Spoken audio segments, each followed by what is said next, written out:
Selamat malam, Ibu dan teman-teman semua. Pada hari ini kami akan mempresentasikan chapter 9 yaitu Plan Asset, Natural Resources, dan Intangible Asset Expenditures. Pertama-tama, saya Gia Prameswara akan menjelaskan apa itu Plan Asset Expenditures. Plan Asset Expenditure adalah merupakan sumber daya yang digunakan dalam operasional bisnis yang disebut sebagai aset tetap dan tidak untuk dijual. Eh, Lalu di dalam Plan Asset Expenditure ada determining the cost of plan asset. The cost of plan asset adalah biaya yang dibutuhkan untuk membeli aset tertentu yang akan digunakan dalam proses bisnis suatu perusahaan. Di dalam determining cost ini terbagi menjadi 4, ada land improvement, buildings, dan equipment. Land itu termasuk pembelian, SHM, komisi, dan PBB. Contohnya adalah misal Andi membeli sebidang tanah yang akan digunakan untuk perkantoran dengan harga 500 juta dengan pajak 50 juta sehingga harga tanah tersebut menjadi 550 juta.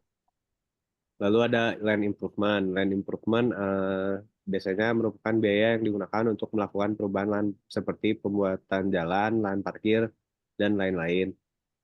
Lalu ada buildings. Buildings merupakan salah satu fasilitas yang digunakan dalam operasional sebuah perusahaan seperti gedung, pabrik, gudang toko, dan lain-lain.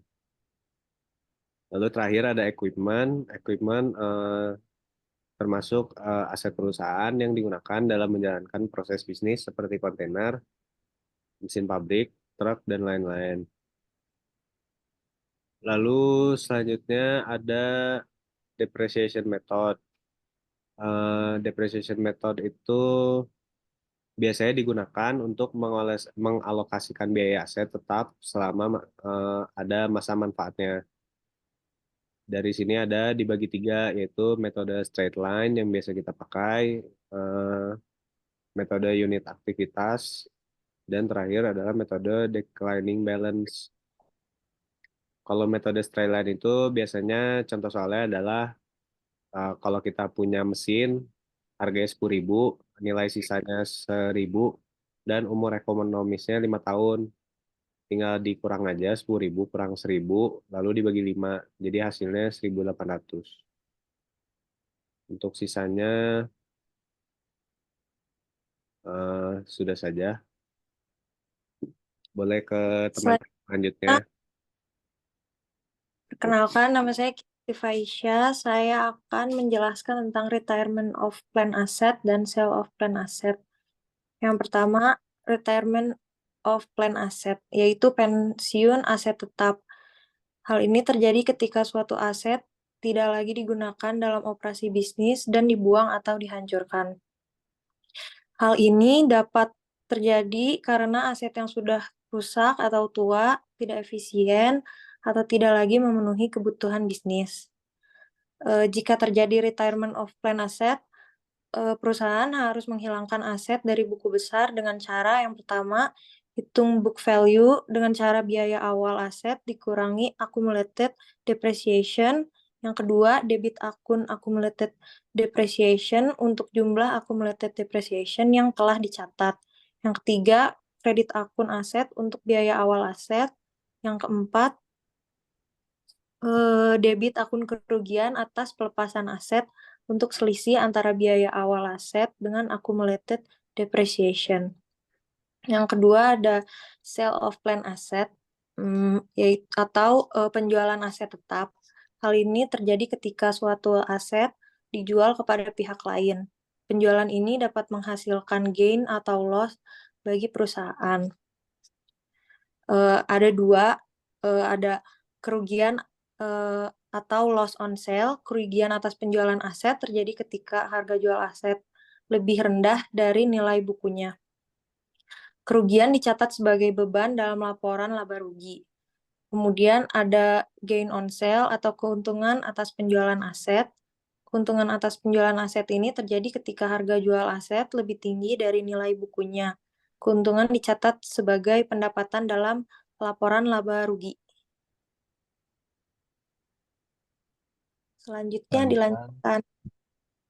Jadi selanjutnya saya LVSIS lahan. Di sini saya akan menjelaskan tentang natural resources. Natural resources adalah sumber daya alam yang terdiri dari deposit, minyak, gas, dan mineral di bawah tanah. Nah, ada depletion. Jadi, depletion ini alokasi biaya menjadi beban secara rasional dan sistematis selama umur manfaat sumber daya tersebut.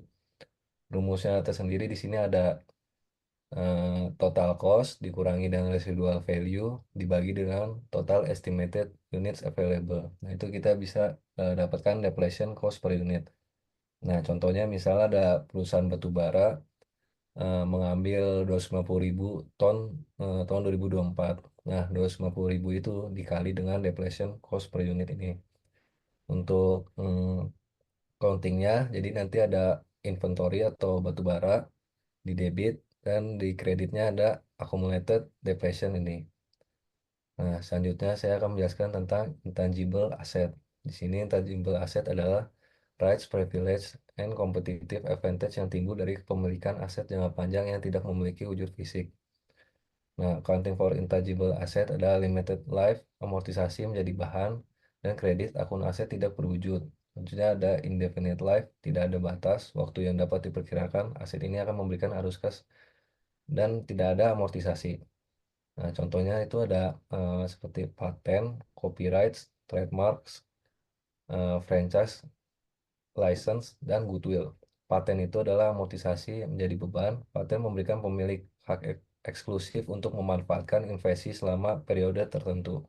Biaya perolehan paten termasuk harga beli dan sebagai aset tidak berwujud. Copyrights adalah memberikan pemilik hak eksklusif untuk memperbanyak dan menjual karya artistik. Biaya hak cipta termasuk biaya perolehan dan pembelajarannya. Eh, Goodwill. Goodwill adalah hanya dapat diidentifikasi dengan keseluruhan bisnis, hanya dicatat ketika seluruh bisnis dibeli, dicatat sebagai selisih lebih antara harga beli dengan nilai wajar aset bersih dan tidak diamortisasi karena memiliki umur manfaat yang tidak terbatas. Sekian dari saya, akan dilanjutkan oleh teman saya. Eh, Perkenalkan, nama saya Raffi Umar Iskandar, dan sekarang saya akan menjelaskan tentang disposal aset. Disposal adalah penghapusan aset tetap dari catatan akuntansi perusahaan. Proses ini melibatkan beberapa langkah penting untuk menentukan keuntungan atau kerugian yang diperoleh dari disposisi aset tersebut. Berikut adalah langkah singkat dalam proses disposal aset. Yang pertama, mencatat penyusutan atau accumulated depreciation, yaitu penyusutan didapat dengan accumulated depreciation. Yang kedua, menentukan nilai buku atau book value, dihitung berdasarkan cost dari sebuah aset dikurangi dengan accumulated depreciation asset. Yang ketiga, menghapus nilai buku, dilakukan dengan cara memasukkan accumulated depreciation ke dalam debit dan equipment dalam kredit. Yang keempat, mencatat kerugian atau keuntungan, retirement on disposal asset. Lalu saya akan menjelaskan tentang expenditure during useful life. Expenditure during useful life merupakan biaya yang dikeluarkan perusahaan dengan seiring berjalannya proses bisnis seperti biaya maintenance. Perusahaan mencatat pengeluaran ini sebagai debit karena beban terhadap pendapatan yang biasanya disebut sebagai revenue expenditure. Sekian dari saya. Sekarang akan dilanjutkan oleh teman saya yang selanjutnya. Eh, Halo, perkenalkan nama saya Ariel Devon. Di sini saya akan menjelaskan tentang analisis. Di sini analisis itu kayak dengan menggunakan rasio kita dapat menganalisis seberapa efisien suatu perusahaan menggunakan asetnya untuk menghasilkan penjualan. Perputaran aset menganalisis produktivitas aset perusahaan. Ini memberitahu kita seperti yang ditunjukkan di bawah ini untuk LG Core. Berapa banyak penjualan won Korea yang dihasilkan perusahaan untuk setiap won Korea yang diinvestasikan dalam aset. Rasio ini dihitung dengan membagi penjualan bersih dengan rata-rata total aset pada periode tersebut. Eh, Kalau kita gambarin itu kayak ada rumusnya untuk menghitung ini, asset to mover sama dengan net sales dibagi average total asset. Nah, terus di sini juga eh, ada contoh soalnya yang berdasarkan dari buku penjualan bersih LG. Contoh soalnya itu penjualan bersih LG selama setahun terakhir adalah 58.140 miliar won. Terus kemudian ada total aset akhir sebesar 35.528 miliar won. Dan aset awalnya sebesar 34.766 miliar won. Nah, kalau dari angka-angka tersebut, jika kita memasuki rumus yang ada, bisa dilihat kayak net sales-nya itu sebesar 58.140 dibagi sama average totalnya 35.528 dibagi 34.766 per 2. Jadi si total asetnya ada 165 kali 165 times. Jadi kayak kesimpulannya, setiap won Korea yang diinvestasikan dalam aset menghasilkan penjualan sebesar 1,65 won untuk LG. Jika suatu perusahaan menggunakan asetnya secara efisien, maka setiap investasi pada aset akan menghasilkan jumlah penjualan yang tinggi. Rasio ini sangat bervariasi antar industri, mulai dari industri yang padat saat aset utilitas hingga industri yang tidak padat aset atau jasa. Mungkin segitu yang bisa saya jelaskan. Hmm,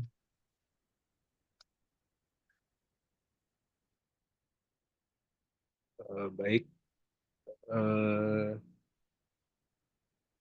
cukup untuk presentasi pada hari ini dari chapter 9, persembahan dari kelompok kami. Terima kasih untuk Ibu dan teman-teman yang sudah mendengarkan.